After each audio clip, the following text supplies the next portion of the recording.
Hello friends, मैं S Malik, आपका दोस्त। आज हम पृथ्वी की उत्पत्ति के बारे में जानेंगे। पृथ्वी का उद्भव कैसे हुआ। सबसे पहले पृथ्वी की उत्पत्ति के बारे में जानने के लिए हम ब्रह्मांड की उत्पत्ति के बारे में जानेंगे। एक इंसान होने के नाते हमारे दिमाग में बहुत से प्रश्न उठते हैं।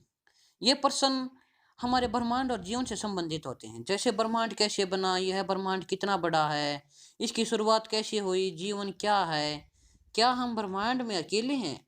इन प्रश्नों के जवाब देने की कोशिश तो हम करते हैं, लेकिन इन प्रश्नों का उत्तर देना बहुत ही मुश्किल है, क्योंकि हम पीछे समय में जा तो नहीं सकते और न यह देख सकते हैं कि समय का चक्कर कैसे चला और जीवन का उद्भव कैसे हुआ। ब्रह्मांड की उत्पत्ति को लेकर एक थ्योरी दी गई है। आइए हम उस थ्योरी को पढ़ते हैं।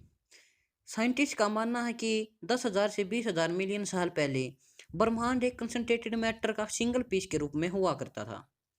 इसको लेकर एक बिग बैंग थ्योरी दी गई। उस बिग बैंग थ्योरी को हम थर्मोन्यूक्लियर एक्सप्लोजन थ्योरी भी कहते हैं। वह थ्योरी बताती है कि हाइड्रोजन एटम्स और उससे संबंधित न्यूक्लियस 5,000 साल मिलियन साल पहले अपने आप को संगठित करके गैलेक्सीज का रूप देने लगे। हमारे ब्रह्मांड में 1 लाख मिलियन गैलेक्सीज है, जो एक दूसरे से हमें बहुत दूर जाती प्रतीत होती हैं। हमें लगता है कि हमसे दूर जा रही हैं।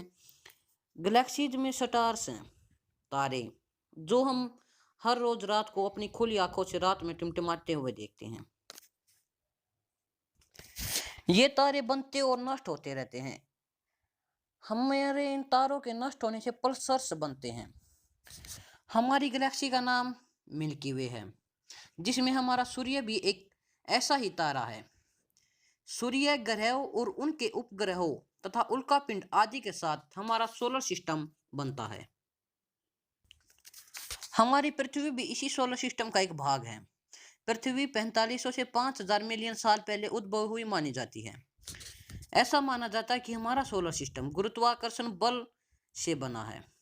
इसके बाद इसके कारण हमारे सूर्य का उद्भव हुआ। हमारे सोलर सिस्टम में 8 ग्रह हैं, जिनमें Mercury, Venus, Earth, Mars, Jupiter, Saturn, Uranus, Neptune हैं। हमारे सूर्य का उद्भव भी इसी गुरुत्वाकर्षण बल के कारण माना जाता है। ऐसा माना जाता है कि सूर्य पृथ्वी और यूनिवर्स के बीच के समय में बना था। हमारी पृथ्वी के 3 फेजेज हैं, जिनमें सॉलिड फेज जिसे हम लिथोस्फीयर कहते हैं, गैसियस फेज जिसे हम एटमॉस्फेयर कहते हैं, और एक लिक्विड फेज होता है जिसे हम हाइड्रोस्फीयर कहते हैं। ये सब तब बना जब हमारी पृथ्वी का तापमान 100 डिग्री सेल्सियस से कम हो गया।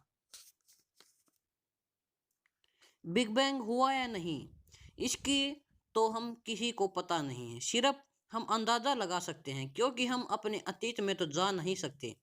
बिग बैंग फिजिकल टर्म्स में अकाल्पनिक, मतलब हम इसकी कल्पना नहीं कर सकते, लेकिन हम अब इसी थ्योरी को हमारे ब्रह्मांड की उत्पत्ति के लिए मानते हैं। तो इस प्रकार हमारे ब्रह्मांड, हमारी गैलेक्सीज, हमारी पृथ्वी का उद्भव हुआ।